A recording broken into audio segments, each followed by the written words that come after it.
네, 오늘의 설교 제목은 운명을 극복하라입니다. 어버이 주일 설교 제목치고 좀 이상하죠? 네, 운명을 극복하라. 이 운명이라는 단어에 대한 서구권 사람들과 또 동양권 사람들의 반응은 상당히 다릅니다. 대체로 기독교 세계관의 영향을 더 크게 받은 서구 문명권에서는 운명에 대한 저항, 극복이 강조되고 있음에 반하여 이 동양권에서는 운명을 그대로 받아들이는 것, 운명에 대한 수용성과 체념을 마치 미덕처럼 간주해온 경향이 있습니다. 흥미로운 것은 베토벤의 교향곡 5번 C 마이너, 이 음악이 정식 제목이 교향곡 5번인데 이것이 동양에 특별히 일본에 소개되면서 운명교향곡이라는 별명이 붙었습니다.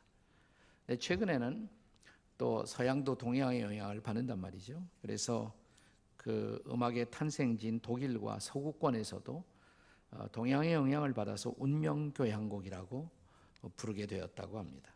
본래는 베토벤이 오스트리아의 빈의 공원을 거닐다가 갑자기 자기 귀에 그때 청각 장애를 앓기 시작했습니다만은 그래도 자기 귓전에 들려오는 새소리, 따다다다, 이 짧은 음 3개, 또 긴 음 하나, 여기에서 영감을 받아서 이 교향곡을 작곡하게 되었다고 알려져 있습니다. 당시 이런 치열한 청각 장애와 더불어 싸우던 베토벤에게 그 새소리는 운명의 문이 자기 인생을 녹화하고 있는 것으로 느꼈다는 것입니다. 하지만 한 음악 비평가의 말처럼 베토벤은 그것을 운명의 체념이 아니라 운명의 목을 비틀고 운명을 극복하려는 의지로 이 곡을 작곡했다는 말이 사실처럼 느껴집니다. 오늘 저와 여러분, 우리는 운명을 체념하며 사십니까? 아니면 운명을 극복하면서 사십니까? 우리가 인생을 살아가면서 운명을 가장 민감하게 느끼며 살아야 하는 곳이 있다면 아마도 그것은 가정일 것입니다. 내가 어쩌다 이런 가정에서 태어나게 되었을까? 내가 어쩌다 저런 사람을 내 남편으로, 내 아내로 맞아들이게 되었을까? 내가 어쩌다 저 사람이 내 아버지, 내 어머니가 되었을까? 어쩌다 저런 아이가 내 아들, 내 딸이 되었단 말인가? 어쩌다 나는 이런 가정에서 태어나게 되었을까? 어쩌다 나는 불행한 모습으로 인생을 살게 되었을까? 어쩌다가 나는 김태희, 송중기처럼 잘생기지 못하고 이렇게 안 생긴 모습으로 태어났을까? 이것이 과연 나의 운명이란 말인가? 누구나 한 번쯤은 이런 생각을 하면서 살아가고 있을 것입니다. 그런데 이런 질문이 예수님의 제자들에게도 있었어요. 어느 날 예수께서 제자들과 함께 길을 가다가 날 때부터 맹인된 시각장애인 그리고 구걸을 하고 있었던 이 사람을 보면서 제자들이 예수님에게 그들의 마음속에 묻어두었던 질문을 꺼냅니다. 그게 바로 본문 2절이죠. 우리 2절 말씀 다 같이 읽겠습니다. 시작. 제자들이 물어 이르되 라피여, 이 사람이 맹인으로 난 것이 누구의 죄로 인함이니까? 자기니까? 그의 부모이니까? 자, 이런 운명에 대한 질문이 우리를 괴롭힐 때 우리가 할 일은 무엇일까요? 첫째로 운명을 탓하지 말아야 합니다. 다시 말하면 자기의 실존에 대한 책임 전가를 할 필요가 없다는 것입니다. 자, 3절에서 예수님의 대답을 다시 한번 들어보십시오. 3절 다 같이 시작. 예수께서 대답하시되 이 사람이나 그 부모의 죄로 인한 것이 아니라. 이게 예수님의 대답이에요. 예수님 당시에 유대인들은 유대교를 믿는 사람들이죠, 대부분. 자, 유대인들은 율법주의에 근거한 인과론 혹은 운명론을 대부분 믿고 있었습니다. 그 영향을 받고 있었던 것은 사실입니다. 그래서 이 날 때부터 맹인된 이 사람을 보았을 때 그의 불행은 어쩌면 자기의 숨겨놓은 죄 때문에 혹은 그 부모의 죄로 말미암아 그 불행한 운명이 찾아온 것처럼 생각하고 있었던 것입니다. 그러나 예수님은 이런 당시의 유대인들의 생각을 단호하게 거부하십니다. 그런 의미에서 예수님은 인과론자도 운명론자도 아니시죠. 차라리 저는 그 당시 예수님의 생각은 오늘날의 실존주의자들의 생각과 매우 가까우셨다라고 생각합니다. 실존주의자들의 생각이 뭐예요? 자신의 실존, 나의 현존은 전적으로 나의 자유와 나의 책임이라는 것입니다. 실존주의에 따르면 인간 각자는 하나하나가 유일한 존재이며 자신의 행동과 운명의 주인이라는 것입니다. 따라서 나의 나됨에 대해서 나는 그 누구를 탓할 필요가 없다는 것입니다. 저는 한국인으로서 이렇게 운명을 탓하기보다 그 운명을 수용하고 거기서 끝나지 않고 운명을 디디고 절망의 자리에서 일어난 대표적인 자랑스러운 한국인 한 사람이 있다면 그게 바로 가수 인순 씨가 아닐까 이런 생각을 합니다. 이 땅에서 전쟁이 일어나고 전쟁이 끝난 후에 한국인에게 가장 불행한 운명의 대명사가 있었다면 그것이 호녀라라는 명칭이었습니다.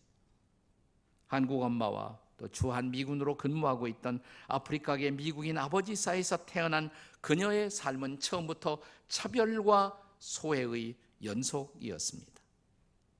아내가 임신한 것을 알고 그냥 미국으로 도망쳐버린 아버지, 가정 형편의 곤란으로 고등학교 진학마저 포기해야 했었던 그녀는 운명을 탓한다면 운명을 탓할 만한 그런 대표적인 사람이었습니다. 하지만 그녀는 원망 대신에 용서를 선택합니다. 미움 대신에 사랑을 선택합니다. 인순 씨가 한 번은 그 아버지 얘기를 나왔을 때 이런 대답을 했어요. 저도 깜짝 놀랐어요.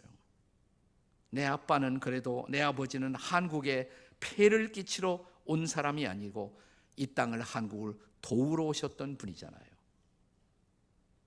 자기를 버리고 도망쳤던 아버지에 대해서 그렇게 말했단 말이죠. 그는 운명의 밝은 사이드 그 부분을 선택한 사람이에요. 그녀는 1999년 워싱턴 DC를 찾아가 공연을 하면서 한국전에 참전했던 노병들을 향해서 이런 고백을 했다고 합니다. 당신들 모두가 바로 나의 아버지이십니다. You are all my fathers. 여러분 모두가 바로 내 아버지이십니다. 우리는 그녀가 부른 대표적인 한 노래 거위의 꿈을 기억합니다. 난 꿈이 있었죠. 부스러지고 찢기고 남루해진 그 꿈. 이렇게 시작되는 노래죠. 노래의 한 대목에 이런 가사가 있더라고요. 그래요. 난 꿈이 있어요. 그 꿈을 믿어요. 나를 지켜봐요. 저 차갑게 서 있는 운명이라는 벽 앞에 당당히 마주칠 수 있어요. 그녀는 운명을 탓하는 대신에 운명의 벽 앞에 마주 서기로 결심한 것입니다. 그것이 그녀를 일으켜 세웠잖아요. 우리도 그럴 수 있을까요? 운명을 극복하려면 먼저 운명을 탓하지 말아야 합니다. 그리고 두 번째로 우리가 운명을 극복하기 위해서는 하나님의 선한 주권을 신뢰할 수가 있어야 합니다. 본문 3절에 보면 예수님은 날 때부터 맹인된 이 사람이 자기 죄나 혹은 부모의 죄 때문이 아니라고 말씀하시는 데서 끝나지 않죠. 한 걸음 더 나아가 더욱 의미심장한 말씀을 덧붙이십니다. 뭐라고 그러십니까? 이렇게 말씀하시죠. 그에게서 하나님이 하시는 일을 나타내고자 하심이라. 중요한 메시지예요. 다 같이 읽어보세요. 시작. 그에게서 하나님이 하시는 일을 나타내고자 하심이라. 다시 말하면 자기의 불행한 삶의 배후, 운명의 배후에도 하나님의 선하신 계획이 있다라는 것을 믿은 것입니다. 기독교 신학에서는 이것을 하나님의 주권이라고 말합니다. Sovereignty of God. 그래서 하나님의 주권이라고 말합니다. 여기 우리가 잘 기억하는 바울 사도의 위대한 고백이 생각나지 않으십니까? 우리가 잘 아는 로마서 8장 28절의 말씀 말입니다. 우리 로마서 8장 28절 다 같이 읽습니다. 시작. 우리가 알거니와 하나님을 사랑하는 자 곧 그 뜻대로 부르심을 입은 자들에게는 모든 것이 합력하여 선을 이루느니라. 아멘이십니까? 여기 모든 것이라는 이 단어 속에는 우리가 경험하는 모든 것, 모든 불행한 운명, 모든 가슴 아픈 상처들도 다 포함이 되겠죠. 그런데 이 모든 것들이 합력하여 뭘 이루어요? 선을 이룬다. 선을 이룬다. 따라서 운명의 어두운 슬픔이 우리의 가슴을 짓누르는 그런 때라도 우리는 여전히 하나님의 주권, 하나님의 선하신 주권을 신뢰할 수 있어야 한다는 것입니다. 저는 구약 성경에 그런 인생을 살았던 대표적인 인물이 있다면 바로 요셉이 아닐까 이런 생각을 합니다. 그의 삶 전체가 그것을 증명하죠. 어려서 꿈 얘기 한번 잘못했다가 형제들에게 미움 사서 구덩이에 던지움을 당합니다. 그러니까 죽어버리라고 형제들이 구덩이에 던진 거예요. 그런데 구사일생 거기서 건짐을 받고, 애굽 땅에 바로 왕의 친위대장, 경호실장 같은 보디발의 집에 머슴으로 살면서 가까스로 신임을 받아 이제 가정 총무가 되었지만은 그의 부인에게 함께 그의 요구를 따라주지 않았다는 사실 때문에 무고한 고발로 마침내 억울한 옥살이를 해야만 했고, 하지만 마침내 애굽 땅의 국무총리가 되었을 때 그 애굽 땅으로 양식을 구걸해 왔던 자기의 형제들, 그들이 자기 앞에 무릎 꿇고 있는 장면을 바라보면서 요셉의 입에서 나왔던 믿을 수 없는 놀라운 고백, 생각나십니까? 창세기 45장 5절의 말씀입니다. 한번 다 같이 읽겠습니다. 시작. 당신들이 나를 이곳에 팔았다고 해서 근심하지 마소서, 한탄하지 마소서. 하나님이 생명을 구원하시려고 나를 당신들보다 먼저 보내셨나이다. 계속해서 이어지는 창세기 45장 7절과 8절의 말씀을 우리 함께 계속 읽겠습니다. 다 같이 시작. 하나님이 큰 구원으로 당신들의 생명을 보존하고 당신들의 후손을 세상에 두시려고 나를 당신들보다 먼저 보내셨나니, 8절에요. 그런즉 나를 이리로 보낸 이는 당신들이 아니요 하나님이시라. 하나님이 나를 바로에게 아버지로 삼으시고 그 온 집의 주로 삼으시며 애굽 온 땅의 통치자로 삼으셨나이다. 여기 요셉의 고백, 이 고백 속에 나오는 대화의 주어가 뭐예요? 주어가 하나님이시죠.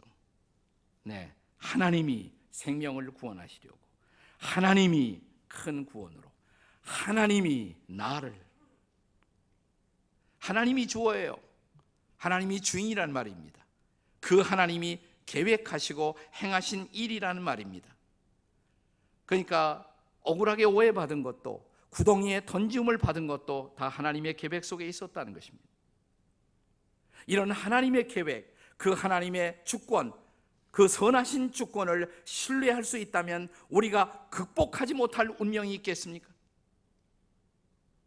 운명을 극복하려면 운명을 탓하지 말아야 하고 하나님의 선한 주권을 신뢰해야 합니다. 그리고 세 번째로, 우리 각자의 소명을 발견할 수 있어야 합니다.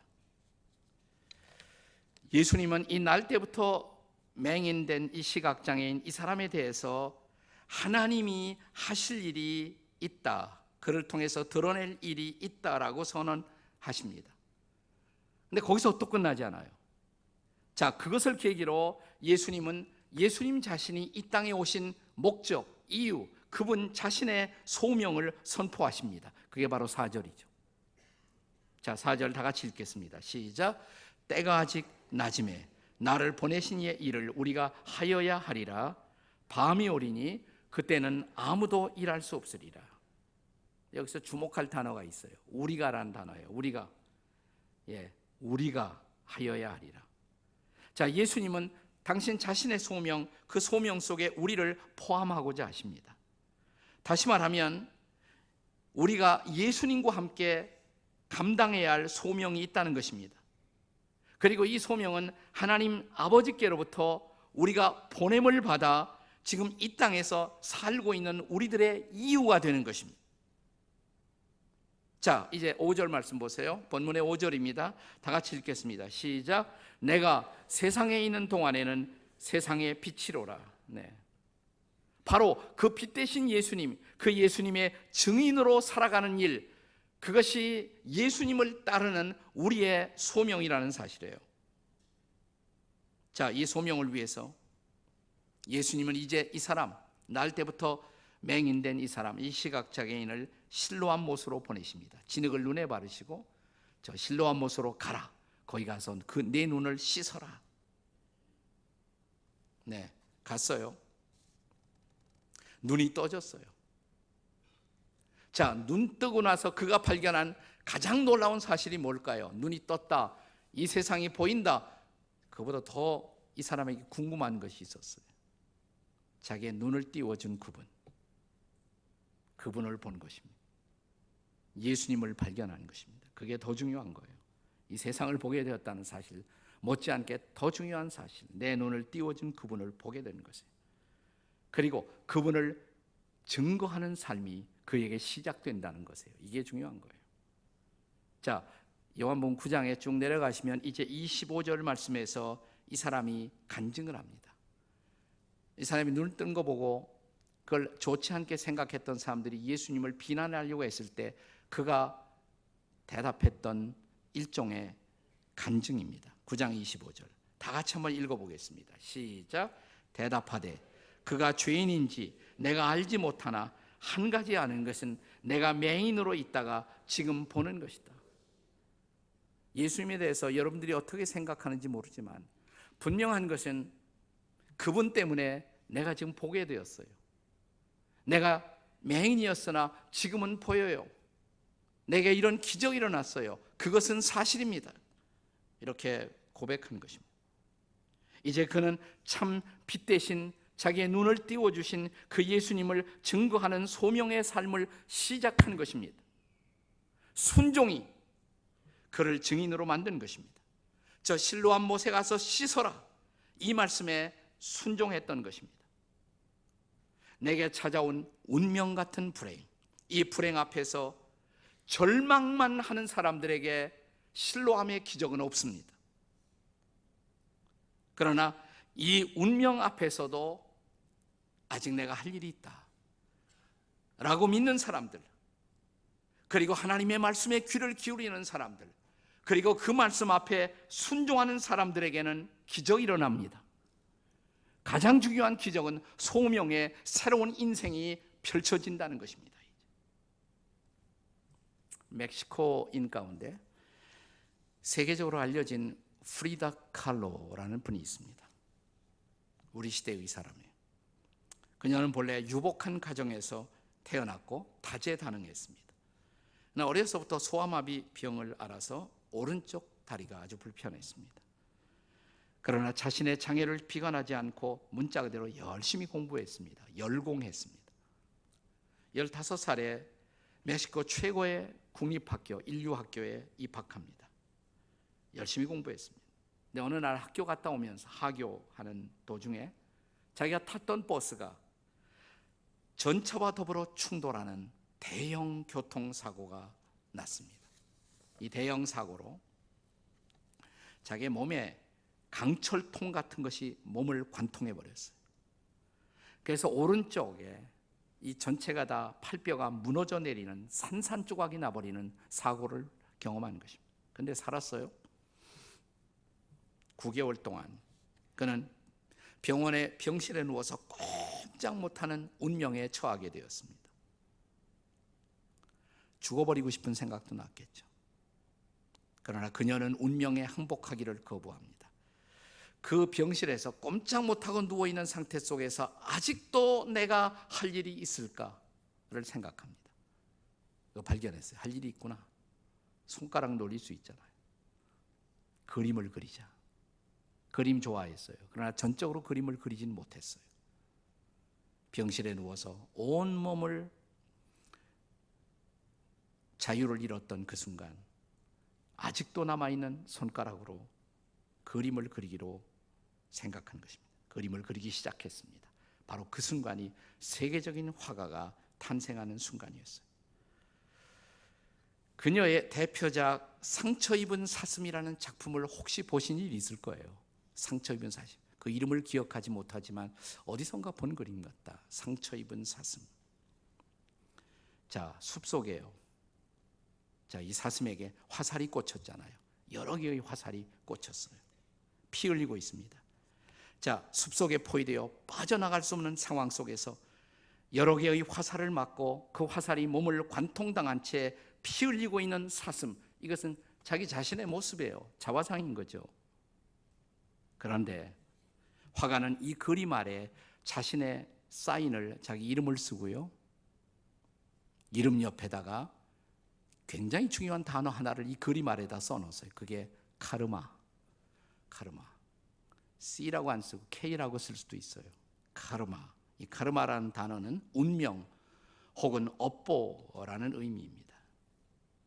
그러나 그것은 이것이 내 운명이다, 그냥 단순히 그런 의미로 이 여인이 써놓은 것이 아니고 그 운명에 항복하는 것이 아니라 그 운명을 극복하기로 결단한 선언입니다. 그 무렵 그녀는 이런 글을 남깁니다. 나는 부서졌다. 그러나 모든 것이 끝나지는 않았다. 아직은 할 일이 있다. 그림을 그릴 수 있다. 그래서 나는 행복하다. 그녀는 이 절망의 상황 속에서 소명을 발견하는 것입니다. 그리고 소명이 그녀를 살려낸 것입니다. 하나님이 나를 보내서 내가 존재하는 이유, 아직도 할 일이 있다. 소명, 이것은 얼마나 중요한 것인가요? 설교 화두에 제가 소개한 가수 인순 씨의 이야기로 돌아가 보겠습니다. 그녀는 수많은 노래를 불렀습니다. 누군가가 인순 씨에게 이런 질문을 했어요. 당신이 부른 그 모든 노래 가운데서 가장 중요한 노래는 무엇입니까? 당연히 질문했던 사람이나 우리는 거위의 꿈이라고 대답할 것을 기대했을 것입니다. 그런데 아주 뜻밖의 대답이 나왔어요. 제가 가장 좋아하는 노래예요. 맞아요. 제 삶의 주제가가 있어요. 그 노래는 Amazing Grace예요. Amazing Grace. 그게 제 삶의 주제가죠. 나 같은 죄인 살리신 주 은혜의 놀라와 잃었던 생명 찾았고 광명을 얻었네. 그녀도 어느 한순간 눈을 뜬 것입니다. 그리고 자기의 은혜를 준 그분을, 주님을 발견하는 것입니다. 그녀의 간증을 들어보십시오. 개신교인은 아니에요. 가톨릭이에요. 난 그녀의 믿음을 의심하지 않습니다. 우리와 똑같은 하나님과 주님을 믿고 있는 자매라고 생각을 해요. 네, 이렇게 간증을 하고 있습니다. 흙 속에 감춰져 있던 저를 하나님이 쓰시려고 계획하신 것 같아요. 어려운 일을 많이 겪게 하심으로 남을 헤아리게 하셨고 그분의 도구로 쓰시려고 하신 것 같았습니다. 84년 세례를 받았을 때 저는 이 새로운 삶에 눈을 뜰 수가 있었습니다. 그래서 다문화, 나처럼 혼혈의 배경을 가진 다문화 가정 아이들을 위한 해밀 학교를 강원도에서 제가 시작했던 것도 그런 이유 때문이었습니다. 그러나 믿음이 내게 가져준 무엇보다도 가장 커다란 선물이 있다면 내가 만나지도 못하고 내가 보지도 못한 내 아버지에 대한 용서와 사랑이었습니다. 그리고 그녀는 자기 인생의 절정에서 자기에게 가장 커다란 의미를 가져주는 중요한 노래 하나를 부르게 됩니다. 그 노래는 아버지라는 노래입니다. 아버지. 들어보셨을 거예요. 가사는 이렇습니다. 어릴 적 내가 보았던 아버지의 뒷모습은 세상에서 가장 커다란 산이었습니다. 지금 제 앞에 계시는 아버지의 모습은 어느새 야트막한 둔덕이 되었습니다. 부디 사랑한다는 말을 과거형으로 하지 마십시오. 한 걸음도 다가설 수 없었던 내 마음을 알아주기를 얼마나 바라고 바래왔는지 눈물이 말해준다. 점점 멀어져 가버린 쓸쓸한 뒷모습에 내 가슴이 다시 아파온다. 서로 사랑을 하고 서로 미워도 하고 누구보다 아껴주던 그대가 보고 싶다. 가슴 깊은 곳에 담아두기만 했던 그래, 내가 사랑했었다. 가까이 있어도 다가서지 못했던 그대, 내가 미워했었다. 그런데 그 깊은 곳에 내가 꺼내지 못한 말이 있었다. 사실은 당신을 사랑했다. 사실은 당신을 사랑했다. I love you. 가정의 달, 가정에서 경험한 이런저런 여러 가지 상처로 삶의 무게가 무거운 우리에게 오늘 우리가 함께 나누었던 하나님의 말씀은 우리에게 운명을 탓하지 말고 운명을 극복하라고 가르칩니다.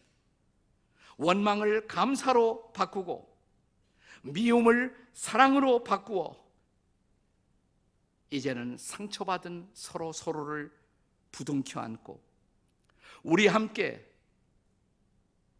그분이 맡기신 소명의 삶을 향해서 다시 일어서는 삶,